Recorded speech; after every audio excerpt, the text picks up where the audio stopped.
Hello and welcome back to Authentic on Air. I'm your host, Bruce Alexander. Um, we're doing it. We are out on the road on our Impulsive Journey. We pulled into Rockaway Beach, Missouri today, staying across the street from the lake and living our best life. I'm not gonna lie, it's a little stressful. Not knowing what is going to happen next in this journey of ours is a little bit terrifying, and I'll get back into that in just a minute. First, let's catch up. The body journey continues. My back is getting better, and as I've started to increase the ability to move and be a little bit more flexible, pushing the box a little further, and have started to add some HIIT training back into my life.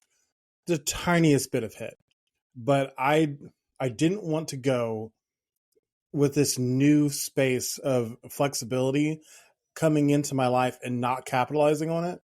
And it's been really hard because I've had strep. I've been, I think I'm coming off of the imbalance of going off of Adderall, going off of testosterone a few months ago, which was not something I planned on doing with testosterone. It's just something that leaving the insurance that I had, it was no longer covered, and I never figured out a new plan. It's something that I plan on getting back on in the future because it did help a lot.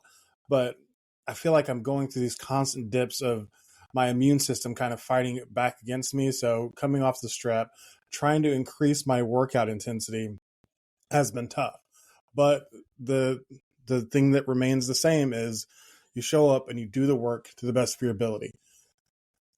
It's been hard to not pre-describe how much I'm going to finish and to say, well, I'm just not going to try because I feel sick, blah, blah, blah.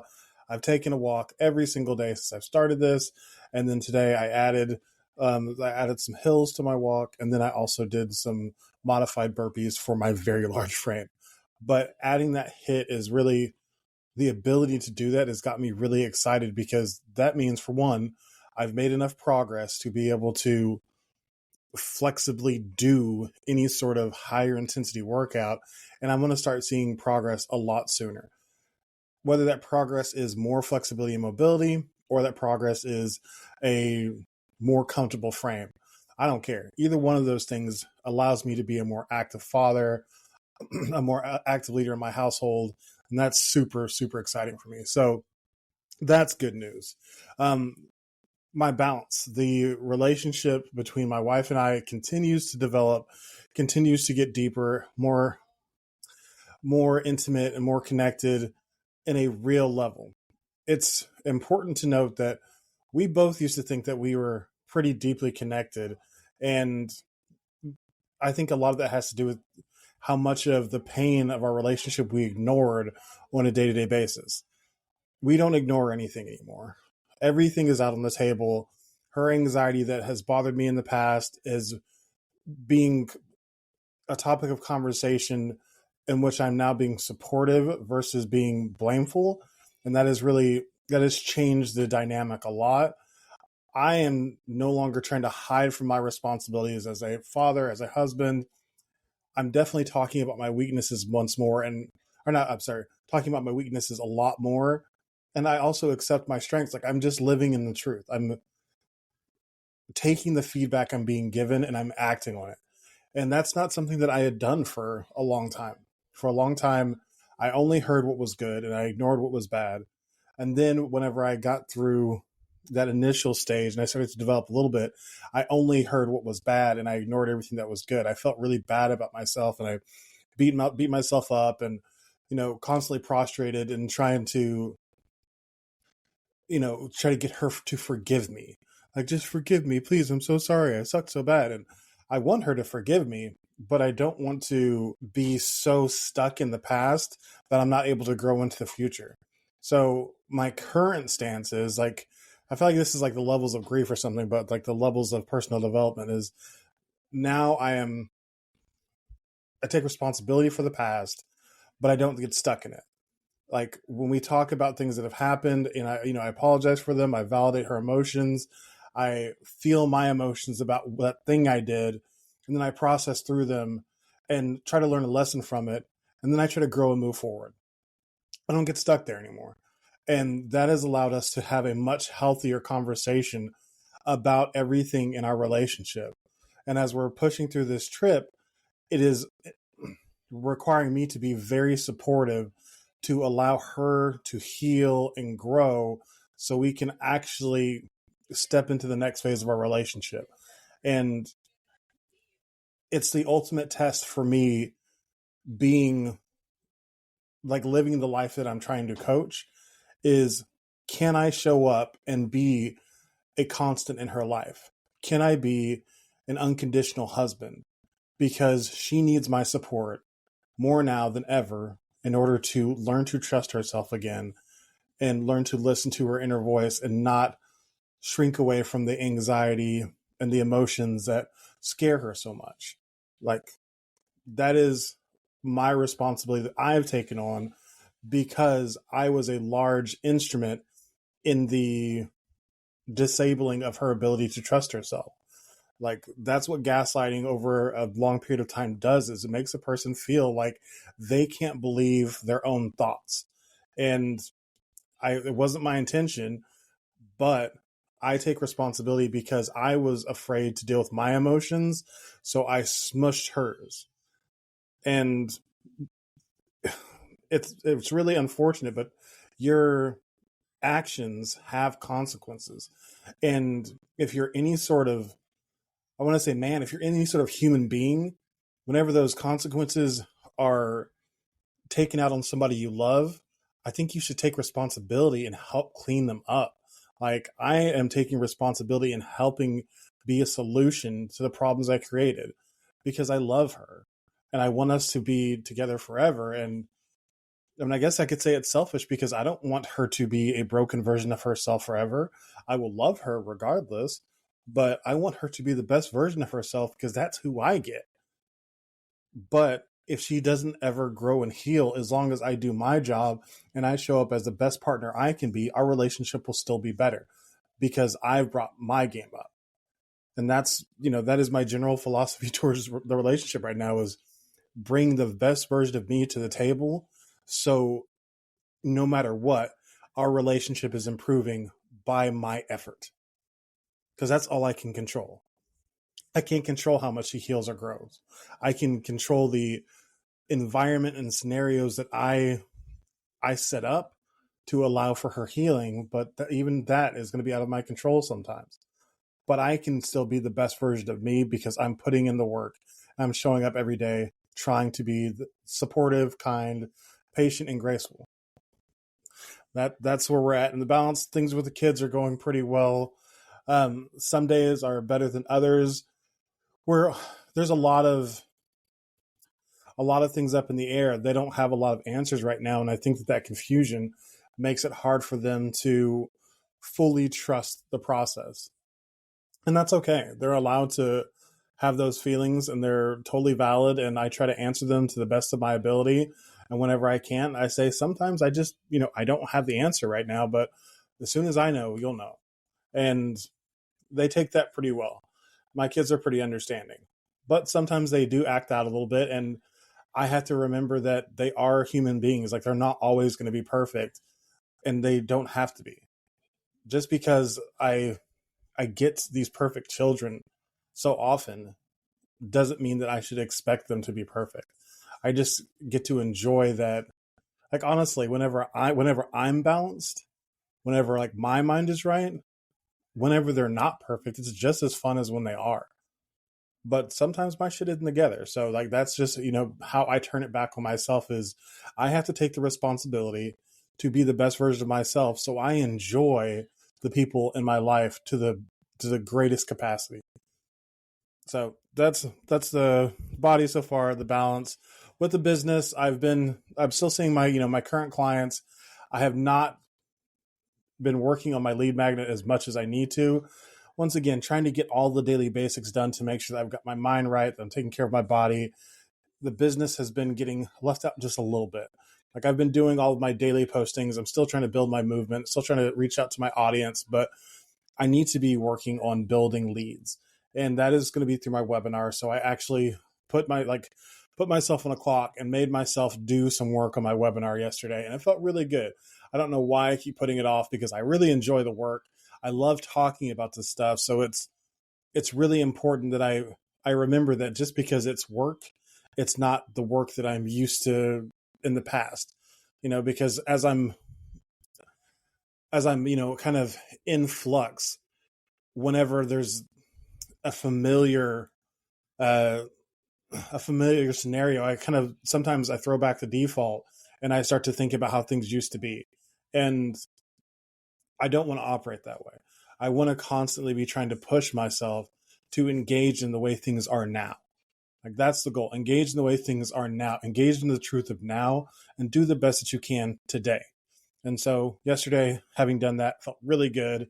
And like, I think that I can have my webinar ready to launch, the webinar ready to launch by next week, and then get the funnel ready to launch within the next 7 days after that. And that'll be really exciting. And I'll start being able to drive some leads that way.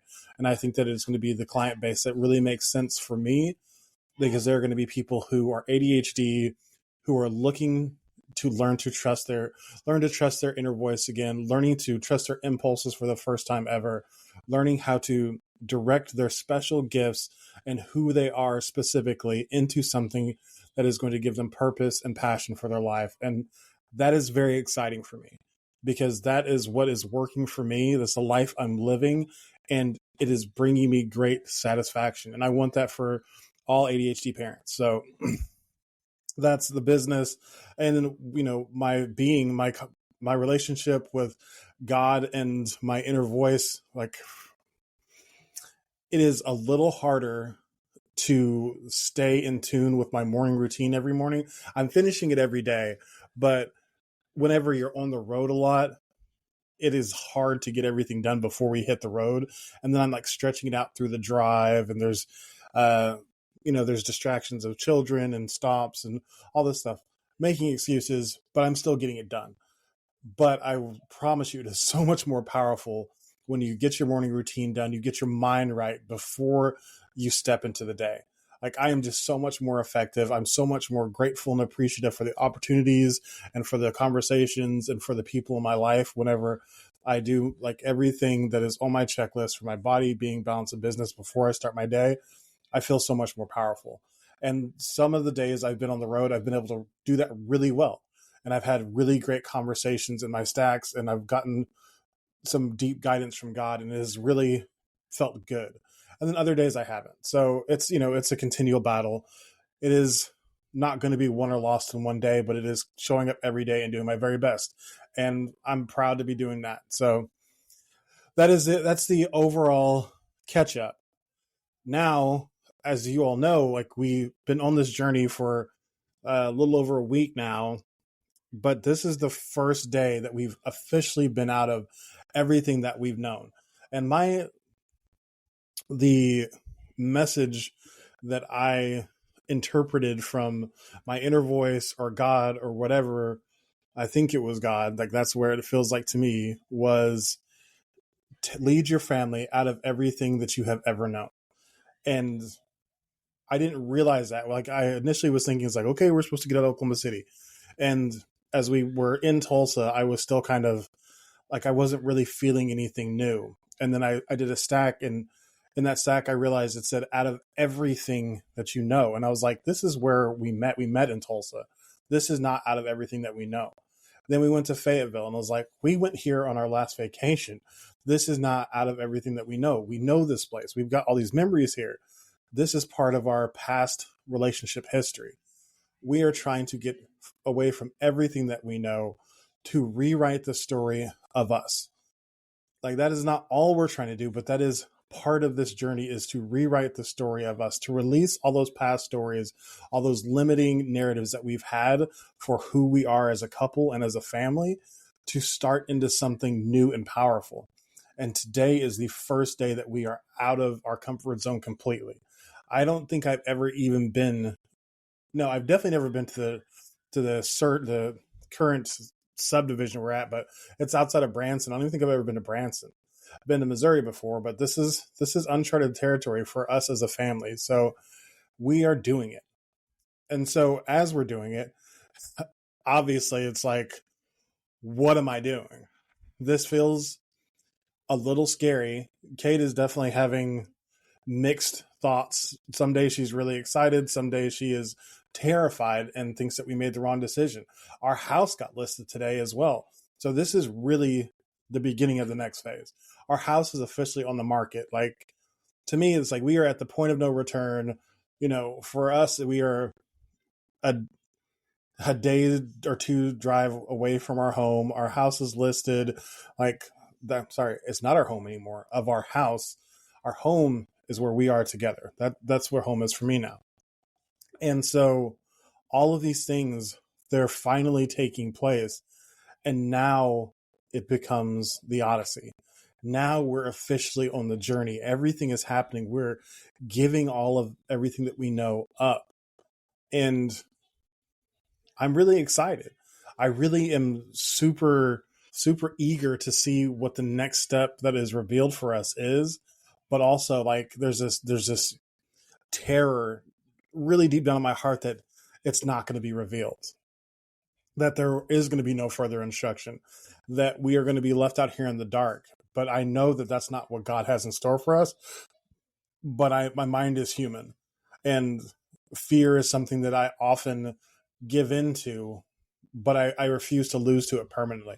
Just because I give in momentarily doesn't mean I'm going to let it control my narrative anymore. It's like, oh shit, I'm really scared. But instead of letting that be my driving decision maker, I'm going to make decisions based off of my desired goals and results.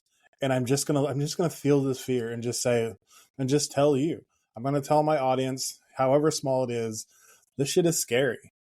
I'm going to tell my wife, like, yeah, I'm scared too, but I'm also really excited because that's true. It's not me just trying to be toxically positive and saying, everything's going to be all right. This feels so good. It's me saying, yeah, I'm scared, but yeah, I'm super excited to see what is going to happen next for us. There's literally unlimited possibilities as to where we could go from here. So why should I be unhappy about that? It is reasonable to be afraid, but fear is a good indicator that you're doing something right. It's a good indicator that you are heading into a place of discomfort, and discomfort is a good sign of growth. So I want to grow. Expansion is my goal on this plane, in this life. I want to be the best version of myself that I could possibly be whenever I leave this plane. So whatever happens next, I know that I'm prepared for it. And this is obviously uncomfortable. This is wild. Jumping from Airbnb to Airbnb, trying to move thousands of miles away without a in destination already picked out, already booked, we don't have a place.